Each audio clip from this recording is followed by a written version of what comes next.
The city is certainly in a bit of an uproar. I thought the issue with the people of Turiel was going to be hard to solve. Now, as well, I have to deal with the death of a duke. Granted, there's a lot of potential here to benefit from. My uncle has never been a truly ambitious man, but in the current situation, he really is the only suitable individual to actually be doing anything. With a little push here and there, he could even be the next Grand Duke. Could be, if Alder is actually truly dead. There's a lot of resistance, of course, to this already. The Council of Peers aren't fools. Somehow they even think I have had something to do with all this. And that's why I shielded that little group of adventurers from the justice of the City Watch. Well, it's glad to think they think so highly of me. Truth be told, I just know how to use opportunities when I see one. It's how I've risen so highly in the Flaming Fist as it is. I'm not the only one thinking of advancement. The Guild seems to have the same idea. Someone made a power play in the Brampton district. I don't think that's a coincidence that happened the exact same night the Van Famper villa was burning down. You know, I really am doing those little adventurers a favour. Things are going to be rather interesting in the city in the next weeks. I'll be honest though, if Alder is alive, this will be a lot easier. He's trusted more in the city than me. That makes sense. I've been away a long time. If he can be saved, that is a good thing. And if not, I'll have to adapt. But to be honest, in a way, for me it's a win-win situation either way. This is Red Moon role-playing.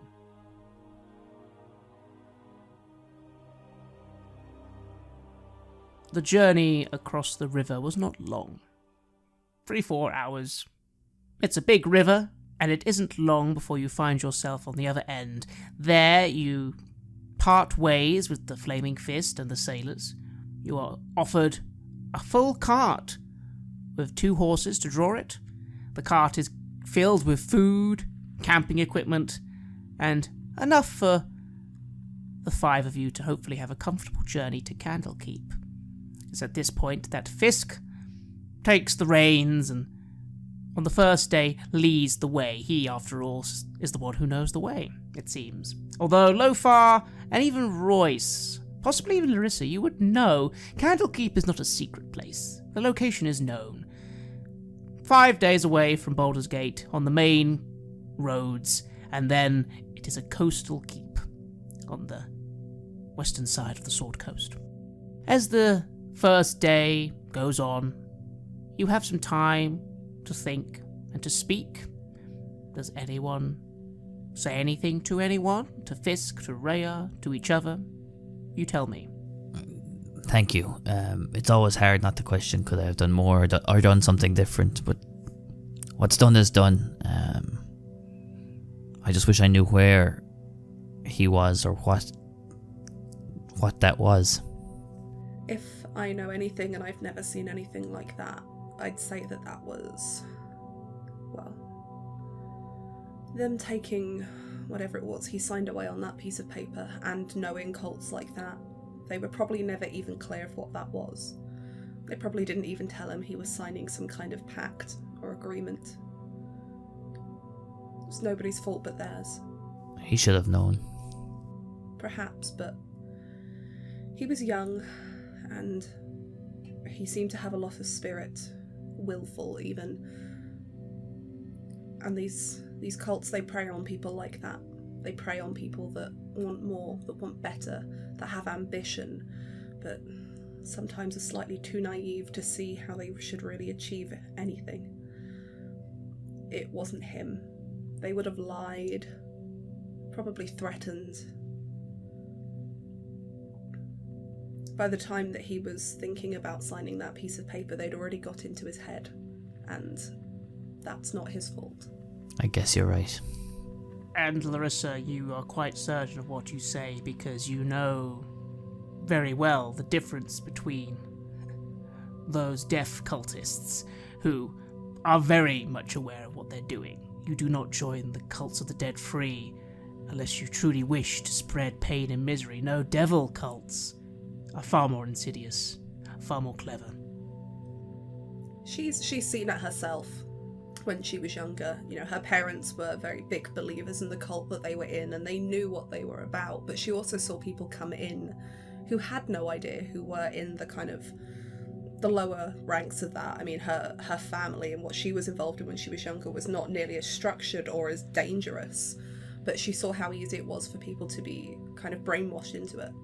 So she's really trying to comfort Royce at this point, in that, like, there is nothing you could have done short of literally holding his hand from the moment he came into Baldur's Gate. There's nothing that would have stopped these people getting to him if that's what they wanted. I don't know. I just don't know. Try not to blame yourself. It will be difficult, but it's not your fault. The only thing you can really do now, and I say this as somebody who doesn't take great faith in the gods, is to pray for his soul. I guess you're right. Thank you. Perhaps Lothar can help with that. She gives him a pat on the shoulder with her tail and goes off. Lothar, are you doing anything in particular? Rhea's close by, sort of looking at you briefly. And the shield? Strange, you've attuned to it now, but it hasn't said anything for some time. Are you there? I say, within my mind, trying to speak to my new companion. I am always here, Lothar. So, now that we know each other well, what should I know about you? You don't really need to know anything, other than I, the Hidden Lord, will aid you. It is good you have taken me from the city. The city is where it draws power. The more souls present, the greater the influence. You will find it'll have less influence now. Are we speaking of the devil that's contained within you? Indeed. And Gargorath will try to get out first chance he gets. Yes? Of course, but worry not. Getting out is not simple. It is not simply something that you will accidentally do, I can assure you. Well, that is fortunate. And you can help me unleash fire, yes? I certainly can. It's very useful. Good for cleansing your foes in the holy light of Gond. Well, it doesn't quite work that way, I suppose, with Gond and the holy light and burning things. We're more about building things, but I take your point. We can vanquish those that wish to destroy things. The servants of Talos, yes? Let's get rid of those. Exactly. That's the way to think of it, Lothar. Get rid of them all. It's often the easiest method, after all. I have so many problems with that, but, well, it is good to know that it is available. And you let me know if there's something I should be made aware of, yes? I'm sure you know all kinds of things. I know many things, Lothar, and I shall aid you. But do not be ashamed of being who you are. You hesitate. In the celestial heavens, we purge evil. That is righteous and good. You should not be afraid to use your hand and your blade and your hammer when you need to. You're good at it. Yeah, that's what I'm afraid of. And I move up to Rhea. Hello, Lothar. How are you? It feels strange to leave the city behind. What about yourself? Well, I, for one, am relieved. I can't understand how someone like yourself can live there. People are selfish and only think of themselves, and there is so much misery on all the streets. I mean, I know. The High Overseer, there are things I now see that were not good, but Turiel is full of music and light, and the common people are helped by those who have more money than them, and we all serve Lathander and Helm and Tyr as it should be. I don't understand how a place like Baldur's Gate can be. It sounds like a very nice place. I'm sure you miss it a lot. I do. I miss my companions even more. I'm proud to be a Hell Rider, and hopefully hopefully what we're going to do, if we can save their Grand Duke and Turiel, they will release all my brothers and sisters. The Hell Riders are, after all, a noble band. You have heard of us, yes? Heard of our history? I have. I have heard the stories of how you rode literally into hell and destroyed, well, a fair number of demons and devils, yes? This is very true. And she says this aloud that, you're all in the same carriage. Larissa and Royce, you would hear. Yes, that is very true. You see, Hell Riders predate even, High Overseer. We were founded by Zariel, you see, the angel. She came to our city and saw in us the ability to fight for good and what is right. She trained us for years, and finally amassed an army, 1,000, 2,000-3,000 of us. And with her instruction, we found one of the very portals to hell itself, in the fields of the dead, and we rode triumphant. Sadly, not everyone returned. I believe, apparently the forces of hell were greater than expected, and Zariel herself and many Hell Riders never returned. But the ones who came back told us that we had at least made a strike, and it informed us all that even at times of the greatest darkness, we can stand against it and do good. And that is how our tradition was formed, and we are here still a couple of 100 years later. It is impressive being able to strike at that which is most evil so directly and survive. It is impressive indeed. But Zariel, did we hear anything about Zariel in the when we were in the estate? Were they were talking about? Was that who they were praying to, or? It was indeed. That was not only who they were praying to, but who Favius Krieg said he had made a deal with. Right. But the way that they were praying, it seemed to be very infernal, not at all about a celestial, right? That is what Larissa and Royce informed you of, yes. Perhaps all of that time in hell can even change beings of celestial nature. What happened to her then? Is she still an angel then? Or has she changed? My guess would be you break a deal, you tend to lose collateral. And now the High Overseer seems to have lost his kingdom, his city. Is a High Overseer an overseer without a city? Well, the upside is that if this Zariel was once a protector of that city, there's a good chance that if she's taken it because a pact has been broken, it still exists. You wouldn't take something just to destroy it, not if it was worth something to you. Especially if it's not something that you have such a deep connection with. Perhaps there's a chance to save the city then, if it is indeed in her hands.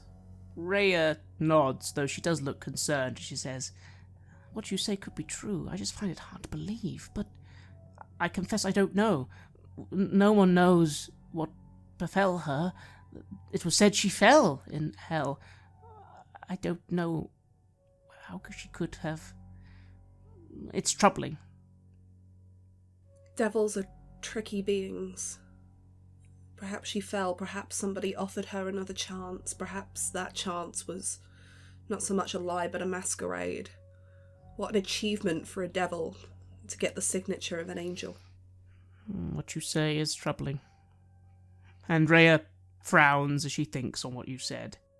Rhea, we keep hearing stories of the Hell Riders rode into hell. They went to hell. They fought bravely. You're a Hell Rider. Have you been to hell?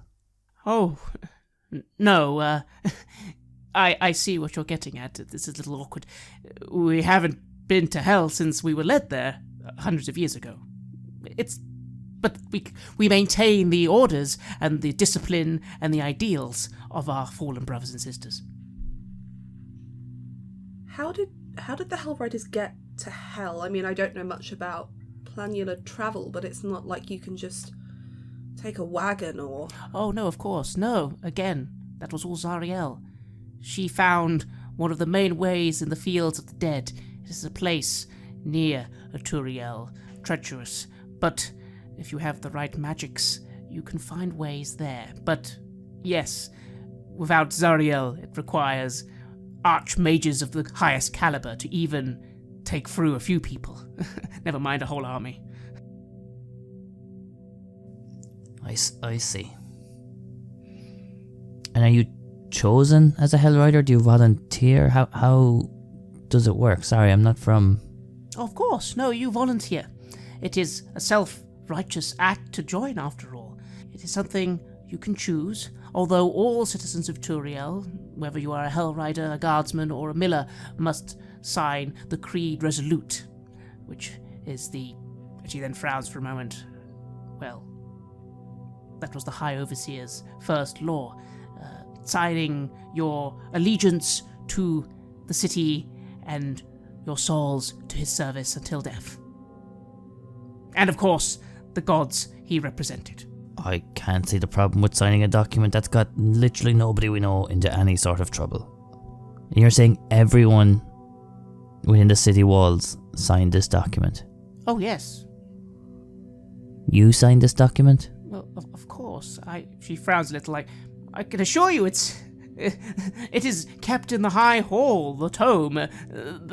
There is no devil trickery there. It's just a book. Things like that are never just a book. No, perhaps that explains why the city went and everybody went with it. The terms and conditions of man are hard enough to understand for most, let alone the terms and conditions of infernal folk.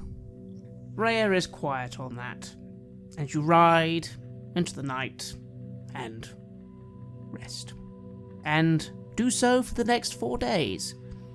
There is no trouble on the roads. If anything, things seem a lot quieter out here on the old road going by the Whispering Wood and the Wood of Sharp Teeth. And you soon make the turning that eventually leads you to the coastway. It is a rainy day. The sky is grey. It's a bit cold, but you are nearly at the end of your journey, and you see, far in the distance, only a few hours away now perhaps so far, the great keep of Candlekeep. Even from here you can see the silhouette. The keep of Candlekeep is not just one keep, it's almost several, built on top of each other, towers and spires, moving to the horizon, all surrounded by a very strong stone wall, and backed up by the great coast of the sea. What do you do as you approach? There it is. Candlekeep. Finally. Has any one of you been here? No, I've heard of it. I've heard tell as well, but I've never been. Me neither. But it holds great knowledge, and I believe it holds quite a few important artifacts as well. Fisk nods briskly. Indeed, I'm afraid the monks of Candlekeep are quite secretive. I can assure you, it's only going to be by my gift and my association with my employer that gets us easy access. But they have their reasons. Some of the things in Candlekeep, they say, could change the very world, and they believe such things should be kept safe. And keep safe they do. Don't think about trying to help yourself to anything. He kind of looks a little at you, Larissa, and laughs. I assure you, from personal experience, it's not worth it. I'll bear that in mind. And you begin to make your way to this majestic keep, coming to the towering gatehouse. Big, heavy portcullises are covering thick iron doors. You think, Lofar, an army would take some time to get this gate down. But through a little door, there is an opening, and the door is opened, and out come some monks. They are dressed in simple brown robes and have on them the symbols of Dianir, the god of writing and knowledge, some would say. They are a mixture of races. There's an elf, a dwarf, a human. They come, they smile, they nod and greet you. Fisk gets down off the wagon and very quickly offers a book. You're not quite sure what book it is. Doesn't seem to matter. They take it, they smile, they nod, and they say, Welcome, friends, to Candlekeep. You are welcome to enter our borders. Please adhere to our rules, for they are few. Do not disturb or cause harm to any of the monks of Candlekeep. And while, of course, you may peruse the public records and anything else that the public are allowed to, respect us when we say some places will be off limits, and please do not try to steal or cause harm to any of the inhabitants of Candlekeep.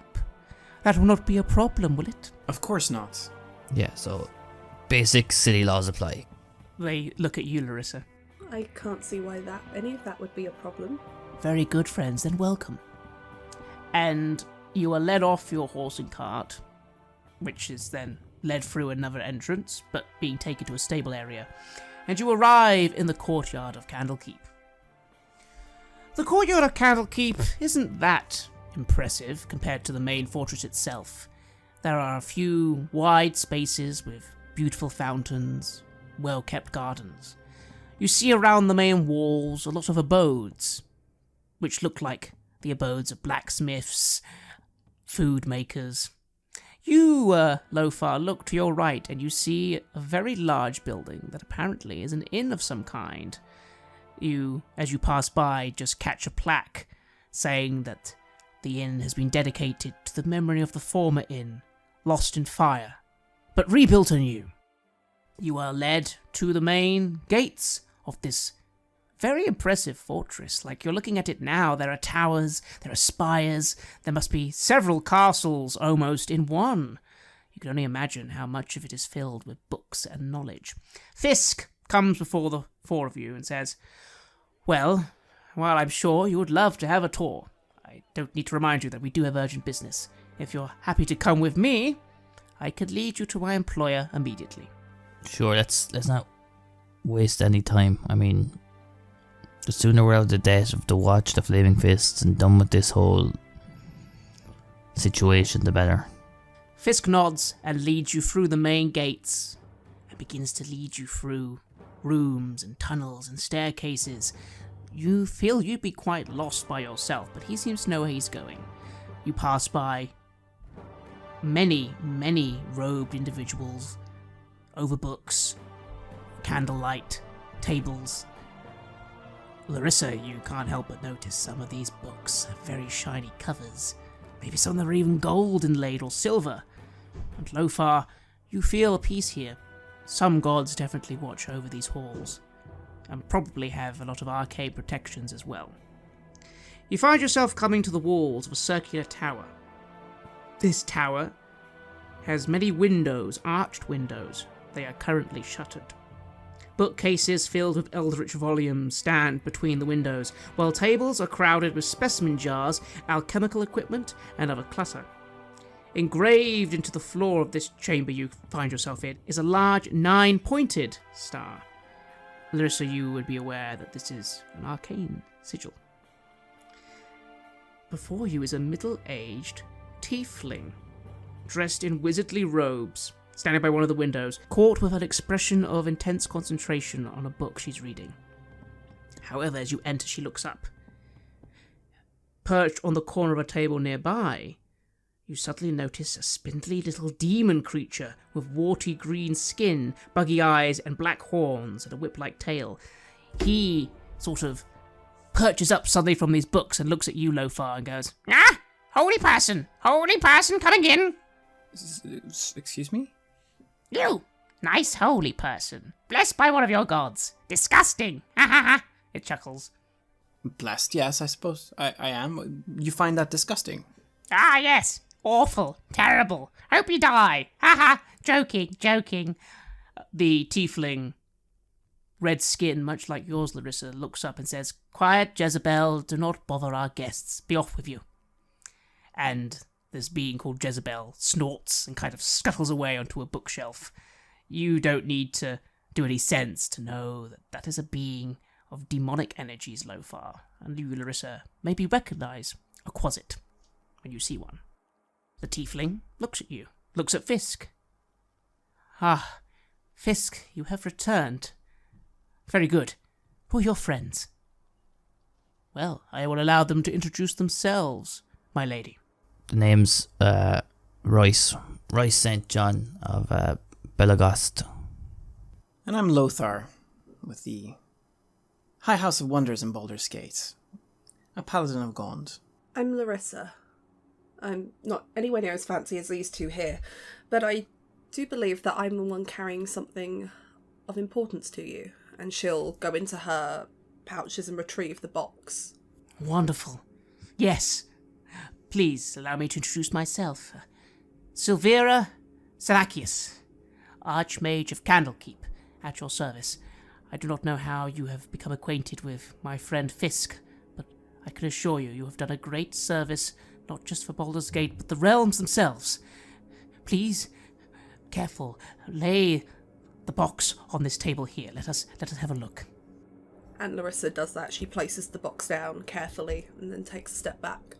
Fisk goes to lean against a bookcase, and you see Rhea kind of come forward and eye that closet a little. The closet chuckles and, again, hides under a bookcase. And so we have it. Finally. The infernal puzzle box of Favius Krieg. Tell me, how did you come by the box? What happened to the High Overseer? Well, Larissa looks at Rhea. He didn't meet his end well. We discovered that the Vampa family had him in their basement was hollowed out. They were worshipping Zariel. Not in the angelic sense either. The box was in a room, along with a certain shield. We took it, and the High Overseer unfortunately met his end in that fire. She frowns, but not out of sympathy. Out of just, you're not sure. I see. Good riddance to him. He was a horrible man, and I believe his actions may have doomed many. Yes, we discovered that. Rhea here more than anybody, and she will kind of gesture to Rhea and say, she's one of the few who weren't with Aturiel when it disappeared, one of the Hell Riders. And with a slight note of, we all get that he was awful, but she's having a bit of a hard time here. Rhea does look a little stern, but Silvara simply remarks quite quickly, I'm afraid we don't have time for people feeling or not feeling anything. The fate of thousands could be at risk here. But yes, I know that many poor individuals were not in Uturia at the time, but that is what we are now going to find out. You see, no one has believed me for several years that the High Overseer has not been as squeaky clean as he has presented himself. Him and his companion. I tried to find out what I could. I was exiled from the city. These didn't help either. She taps the horns on her head and looks at you, Larissa, with a knowing nod. They do tend to occasionally cause some problems. Is that why tieflings were banned from the city? I believe so.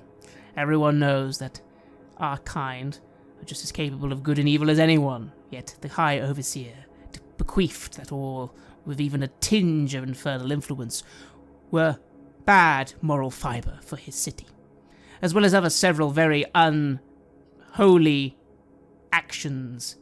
His creed absolute, for example, binding everyone to his will. Still, this is the proof, Fisk, that we have been looking for.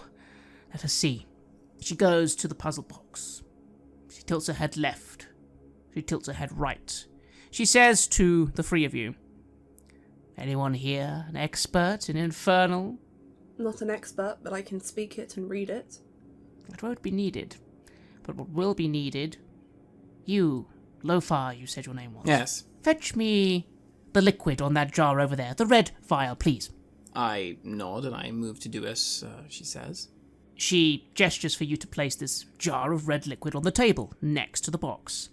You see Royce, that little scaly horn thing, kind of pop up near you and go, "Ooh, pretty box. What's in the box?" So we're hoping you'll be able to tell us. Oh, exciting. I'm looking forward to seeing what's in the box. Okay. Larissa, by the way, you are, of course, familiar with closets because you know they are a very common familiar of some sort, for some wizards at least. Silvara looks over the box, and she begins to chant to herself. The room begins to fill with a strange tinge of arcane energy, and you feel, all of you, a slight raising of the hairs on the back of your neck. How are you feeling, Royce and Lofar? Are you used to seeing this sort of thing? No, not really. I've been taught to be very careful when artifacts have this kind of very direct impact on those around them. I've never seen anything like this, but with the last couple of days, it's not even the top 3 weirdest things I've seen. So, and yet, as this arcane energy seems to reach crescendo, you notice that the box is not doing anything. It is the vial of red liquid that suddenly begins to hover, and the liquid begins to float out of its container and circle around the cube. It is at this point that Silvara says, "The thing about most infernal puzzle boxes is that actually the trick is simple. Arcane magics will not break it open, and even a genius would not be able to move the traps inside without great difficulty. However, a simple solution is often what is required." The liquid begins to move into the box, and where you had not seen before, the box is riddled with lines and rivets, thousands of them, very intricate. It almost looks a little bit like the capillary vessels of a creature. And as it is filled, it glows, and suddenly a few little movements are made, and the box swings open. Now then, I'm sure you're all interested to see what's inside. Come close, let's see. This makes me wary, but I am curious. We of Gond are always curious, so I move closer. And she reaches into the box with her delicate hands and reveals some sort of parchment, but it is not made of paper. It almost looks like it is made of iron, Lofar. Iron interlaced with some sort of binding, and on it are runes of Infernal. Perhaps, Larissa, you'd recognize some of it, but again, you'll have to go closer to properly have a look. Oh, Larissa will go and have a look. She's been carrying this box around for a little bit now, and she wants to see what's in it. Silvara lifts it up. She nods. It is as I thought, friends. An infernal contract, although I'm willing to bet only a copy of one. All infernal contracts normally have a copy given to the recipient. The main signer, if you will, keeps the main one. Let us see what it says. Do you read Infernal, young lady? She looks at you, Larissa. I do. Ah, well, I'm willing to bet not everyone here does, so I'll read it out for everyone anyway. Let us see, it says, "Be it known to all that I, Favius Krieg, High Overseer of Aturiel, have sworn to my master Zariel, Lord of Avernus, to keep the agreements contained in this oath. I hereby submit to Zariel in all matters, and for all time. I will place her above all creatures living and dead. I will obey her all my days, and beyond with fear and civility. I recognize the dispensation of the device called the Solar Insidiator, hereby after called the Companion. In my capacity as High Overseer of Aturiel and its vassal territories, I acknowledge that all lands falling under the light of the Companion are forfeit to Zariel. All persons bound by oath to defend Aturiel will also be considered forfeit. I further recognize that this dispensation will last 50 years, after which the Companion will return whence it came, taking Aturiel and all its oath-bound defenders with it, if that is Zariel's wish. All this is my everlasting pledge." 50 years? Rhea, how long ago did that legend of the Overseer happen? Rhea falls to her knees and is starting to weep, saying, 50 years. I knew it. Everything he said was a lie. There was no mistake, no knowing that. How could you not know you were signing that? He's doomed everyone. For 50 years he has known. And Silvara nods sympathetically. Yes, my child, I am sorry. It is as I thought. This is how he has taken a whole city. Note the wording, though. That is where salvation may lie. What do you think? Young lady, again looking at you, Larissa. Do you see what I see? Contracts are always in their wording. Although I'm not sure that that's really been claimed fully. It said that everyone who had signed the creed, judging by that, would also be forfeit. But Rhea here signed the creed and she's still here. As indeed have many who are the refugees of Eturiel. Again, clever. Under the light of the companion, it says, meaning any who were not at the time of collection were spared. Although, I'm afraid, look at Rhea, that may only be until you pass. But note the other thing, friends. It does not say that the city will be destroyed. It does not say that every soul will be claimed immediately. You know what that means. It still exists. Yes! Yes! She smiles at you, Larissa, and gives you like a little pat on the shoulder. This is what we've been thinking. On the way here we were discussing it. Nobody takes a city, nobody writes a contract to take something and then destroy it. Especially not something as important to Zariel as that city. She was a protector of it once. So are we saying just destroy the companion, or remove the companion, or stop the companion's light, and the city and these people return? Possibly.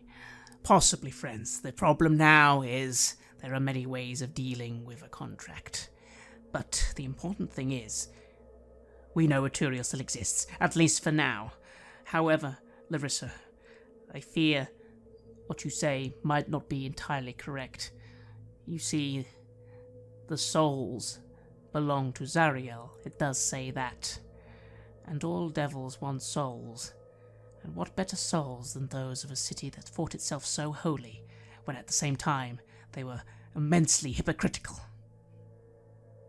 Like I said, it's an achievement for a devil to claim the souls of the holy. Indeed, and one not achieved lightly.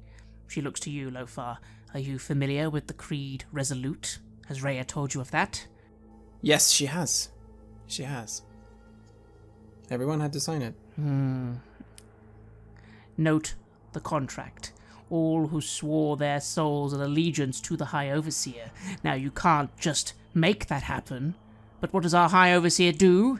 He makes a law that all citizens must sign a simple oath of loyalty. That oath itself, I imagine, was pure. But the wording of the contract. They wouldn't have known it, but that binds them all even more to this contract. What does this mean for the Grand Duke and the Flaming Fist and everyone else who went to the city? I mean, they might not have signed anything, but they were still taken, yes? With the city then, I suppose. That's a good point. It is again possible that by being in the light of the companion, oaths weren't mattered. It also might mean that their souls aren't forfeit, even though they are still there. This is the amusement of devil contracts, as you are seeing. They are followed to the letter, but there are many things that can be unsaid when following something to the letter. Loopholes. Little side bits. Well, I suppose it wouldn't matter too much if she wasn't gaining souls from people who hadn't signed it. Because it doesn't matter whether or not you were under the light, your soul is still forfeit if you did. So she still gets what she needs. The question is why? Why a whole city? Why Eturiel? She could have asked for anything. Well, and she looks to Rhea. The story of that might not be so strange. After all, the legends say that she was once the guardian of Eturiel, and led Eturiel to great things, until her fall. And Rhea looks up and says, and what do you know of that? I know a great deal, for I, as well as in many of my other duties, friends, am an expert in the infernal realms and the workings of the hierarchies of devils.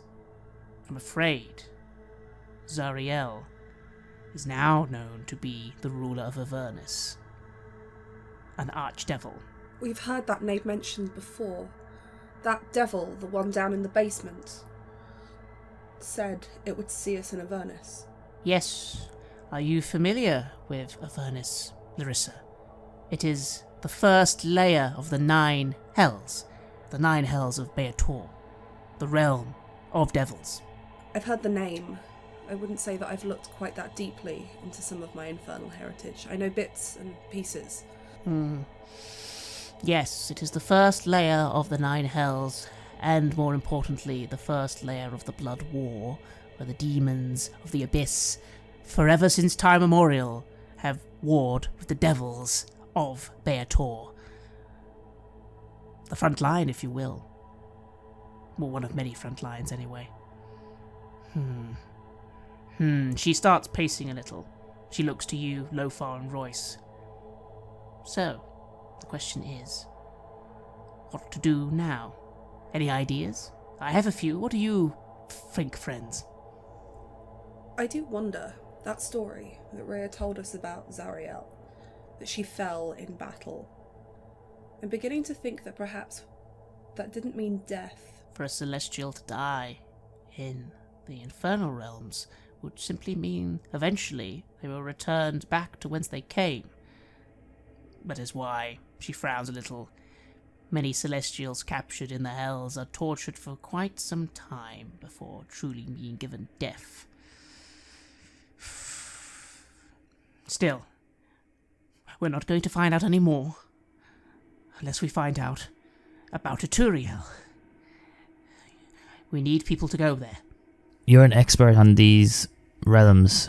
Do you know of a way to get to Avernus? And if we were to go to bring us or bring all those people back? I don't know a way to bring them back, because even now we have the contract, the situation, there are many variables. You would need to find that out for yourself, but I do know a way to Avernus, but... She hesitates. I worry it's not something I can simply ask of you. You've all, 3 of you, helped Fisk, and you've done so much already. I don't know if it's too much to ask. Unless you're saying you'd willingly go. If you did, you could be saving Aturiel, and in a way, you might save Baldur's Gate as well. From what Fisk has told me of what happened in Baldur's Gate, I can summarize that if one city can be taken, others could be as well, if a precedent is set. In history, there have been stories of times agreements have been made before, and similar effects have happened, but never on this scale, and never with this ingenuity. As I said, the Creed Resolute was vital, as well as the companion being uncontested for so long. If this happens and the plan is fulfilled, it could happen again. And maybe even again. Devils will take this as a sign that they can lure people into this. Royce, if we go, perhaps there's hope for Tobin too. Yeah, perhaps. I mean, if we bring these people back, they've signed a contract, perhaps we can find out what Tobin's contract is or was. Well, presumably it was also signed to Zariel. You would assume, yeah. Silvara looks over, her tail twitching a little in the air as she comes over to you. Forgive me, who is Tobin and what manner of contract did he sign? What happened? He was a student of mine. He moved to Baldur's Gate with misled intentions of fame and fortune. He joined the guard of the Van Tampers and signed a contract believing he was swearing an oath to them, but we believe now his soul has been taken to Avernus because of this contract he signed. We saw it happen. Strange, though. Normally the payment would have even been paid immediately, or Wait, what exactly happened? What did you see? You remember, by the way, Royce, as you think on it, you remember, what did the imp say? Violation of contract. He had escaped the mansion with us and everything was appearing normal and just... He took weak and a portal opened up and some sort of devil or imp or infernal being accused him of breaching his contract and his body just went limp. Silvara frowns heavily. She says, "I don't mean to be the bearer of bad news, but your friend's soul is in a very precarious situation. There is nothing worse than violating a contract. Even paying for a contract is better. Souls that pay to go to hell, all souls that go to hell, really, Avernus, pass through the river Styx. The river Styx washes the soul of all memory and all knowledge of their previous life, and they emerge from it a lemure being the lowest form of devil, a pitiful, disgusting wretch, its very existence misery. That is," she smiles, "the great irony of hell. So many murderers, thieves, the worst of the worst, think they're going to be rewarded, and their reward is nothing but to be a miserable pile of excrement until they are destroyed. Or, the very rare few, promoted. However, I'm afraid your friend will not have gone there. Those who violate contracts are sent straight to the furnaces, and their souls are forged into, well, currency. It's not impossible that you could find him, but, my dear, it might be very, very difficult. I'm sorry." How quickly are these souls forged? Immediately. Royce just turns and walks away and kind of takes a moment just with that news to ponder what he's heard. As you do so, she turns to all three of you. "Very well, I will ask it then, and it is your right to refuse if you wish. I can get you to Avernus, more importantly, Aturiel. If you could just find out what is happening there, maybe find the people there, you might be able to find a way of at least doing something, and that could save the city. However, I'm afraid it would be, on my end, a one-way trip. You would have to find your own way back. For reasons I don't need to tell you, Candlekeep does not allow things to come and go as they please. Our ritual chamber can send you away, and that is only because it is my admittance that gets you there, but you won't be able to come back that way, and I cannot come with you. I'm going to need to do things here. Fisk as well, I imagine," and Fisk comes forward. "Yes, I'm afraid my expertise does not go to hell diving, but I wish you all luck. However, I might have someone who can give you some help, but the question is, are all of you willing to go to hell? And on the risk of saving thousands, maybe risk your very lives?" Well, I always used to like the saying "to hell and back." I really like the sound of back. I mean, what's the worst that can happen? I run into my great-great-great-great-great-grandfather devil? Well, this certainly sounds like way more than I had expected.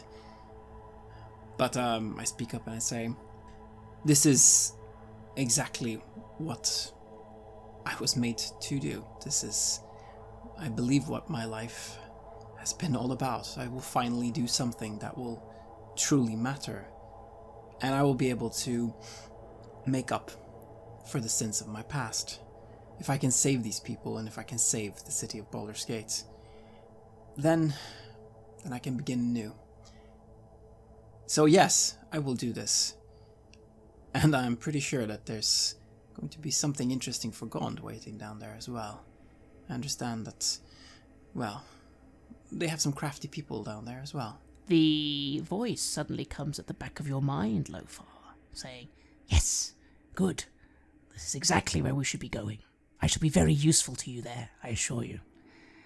And it's as that voice is saying that then Fist does come forward and goes, "Oh, but I did almost forget. There is also the issue of the shield of the hidden lord, my lady, which we did recover." And Silvara goes, "Wait, what? The shield of the hidden lord? You have it?" Well, yes, we do have it, yes. "Where is it? I don't see it."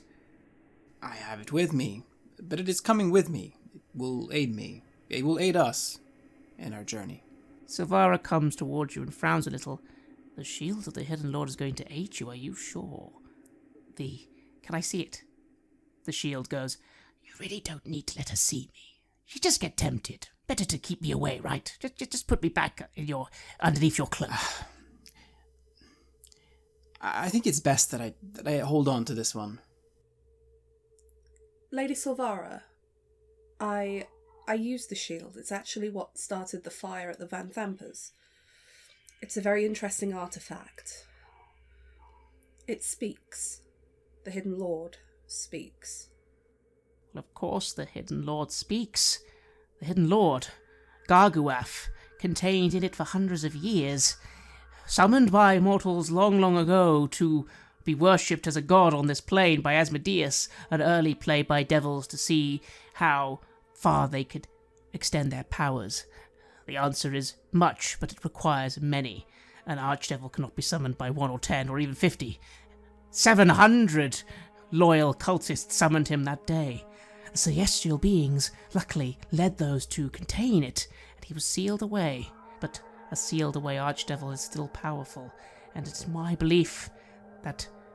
Well, Fisk, was it true? And Fisk goes, I believe it was, my lady. Yes, I believe the evil that emanates from the shield was indeed felt. I felt it palpable in the city. Yes, it speaks to you. Who do you think is speaking to you? Are you sure you were all right, Lofar? I believe that the item in question will keep the archdevil Gargoath under control, and the power that it holds is too great to not use in this journey. It will be extremely important for us, I feel. It has convinced me of such.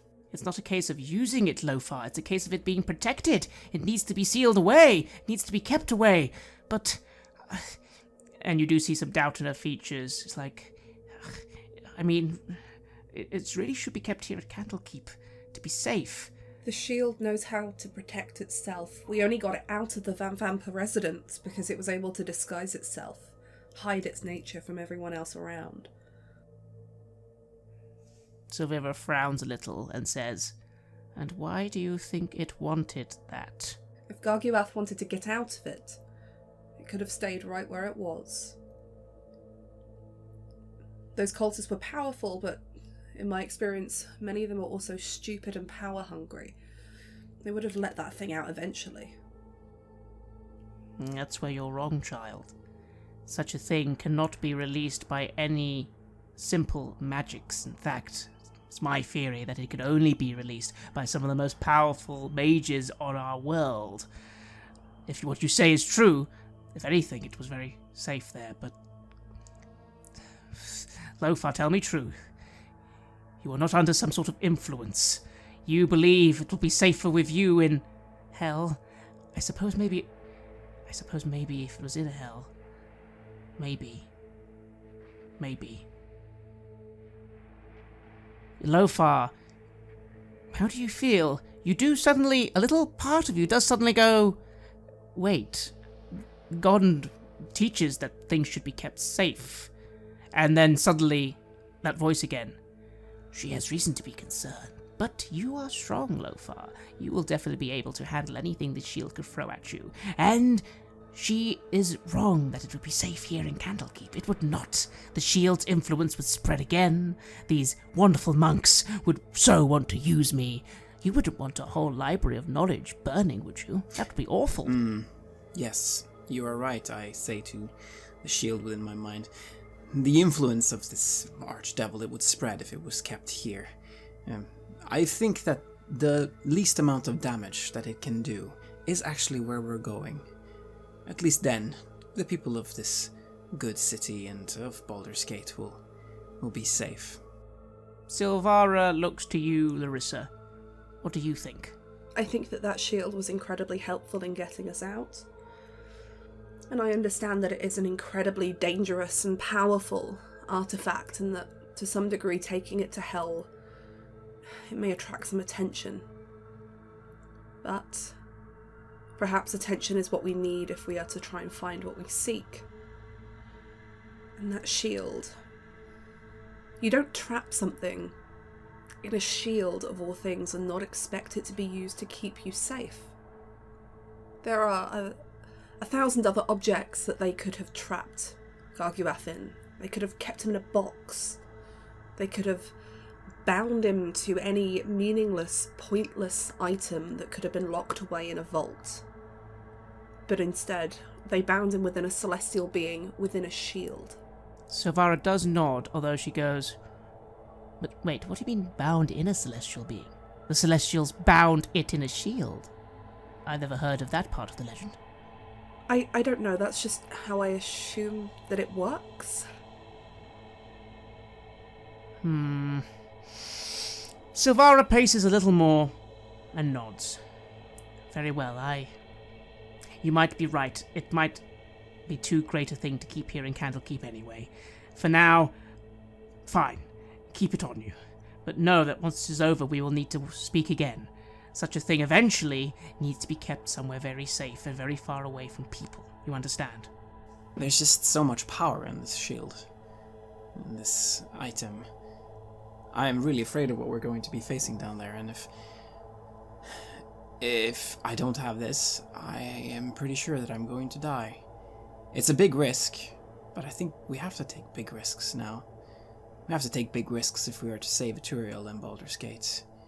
And Royce, what are your thoughts as this conversation has overflowed you? He's right, Lohar's right. He probably needs that shield, any help we can get. I mean, good or bad. I mean, whatever it takes to get him, to get them back, we should do it. What's the worst that happens? This lord is released and he's stuck in hell? Well, yes. Although, for us that won't be so bad. For you, it could be very bad. I take it devils don't take too kindly to having been confined for centuries. Yes. Well, we'll have to cross that bridge if we get to it. He'll have to join a queue of devils, by the sounds of it too, so... Yes. Well, the start of this story doesn't sound too bad. A priest, a tiefling, and a boxer walk into hell. Yeah. I wonder what the punchline is. Hopefully not us. Well, don't forget I'm coming with you. And Rhea lifts herself up and gets her sword ready. I'm not going to let you all go to save Eturiel without me. I am coming with you. You will have my sword as long as I can offer it. Is it safe for you, Rhea? When your soul, I hate to remind you, is currently forfeit to Zariel. It doesn't matter. I need to defend Eturiel. If I die, I will die, and my soul will be given to whatever infernal creature it will. But until I die, I will take as many of them with me as I can. That is honourable. Yes. Stupid, but honourable. So I guess you're like the rest of us. And at this, Silvara goes, and there'll be one more companion for you. But come, let us go to the main summoning chambers. I don't need to tell you that it's quite an honour to be taken to such a place. There, I will be able to plane shift you to Eturiel. I have been there before and know where it is, and therefore can send you there. Funnily enough, that's how it works, although I can't come with you. Come, before we do, gather anything you need, food, drink. Feel free to read the books of the library, but when you are ready, come with me, and it'll be time to send you to Avernus. I guess we're doing this then. We should get to reading. We should see what we can find here that can help us before we go. If there's anything on Zariel, anything about who she was, who she became, anything about Avernus, anything about what we can expect to meet there, about the river Styx, about, well, all those things that you mentioned. We should read as much as we can. There are many things there to read, and Silvara nods and gives you some time to do so. And so, as she goes to hurry a chamber somewhere deep in Candlekeep for your exit, you all begin to study books, take down candles, and read up as best you can. After all, soon you'll be going to hell.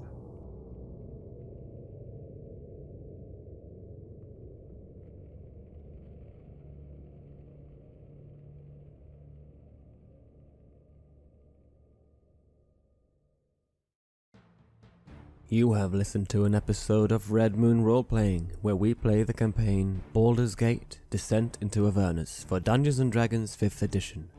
We were joined by Virginia Page, who is Tabletop Horde on Twitter, and Owen Fáilbhe from the How We Roll podcast. We would like to extend our thanks to our friends at Wizards of the Coast for all their support in getting us the material early and for helping more people discover the show. The music was made by Halgrath, Aegis Sonus, Atrium Carceri and Herbst9 and was used with permission from their label Cryochamber. Check out their website at cryochamber.bandcamp.com or their YouTube channel for more moody, dark ambient. We also used the soundtrack for Baldur's Gate 1 and 2 by Michael Hoenig and to Planescape Torment by Mark Morgan, and permission for this was given by the awesome people at Beamdog. Check out the enhanced editions of those classic games for some of the best D&D adventures ever created. We would like to give a massive thanks to our champions of the Red Moon, Martin Heuschober and David, for their generous support. And we would of course also like to thank all of our other patrons. Without your support, the show would not be possible. If you want to support our work, please check us out on Patreon. You can get access to bonus campaigns for Cult Divinity Lost and Coriolis there, as well as get early and raw access to all of our recordings. You can also hear your name read on the show as a champion of the Red Moon, as well as play Cult with Yalma and Craig. Most importantly, this support is indeed what keeps the show going, so please do check us out there. Thank you again for listening, and see you soon again.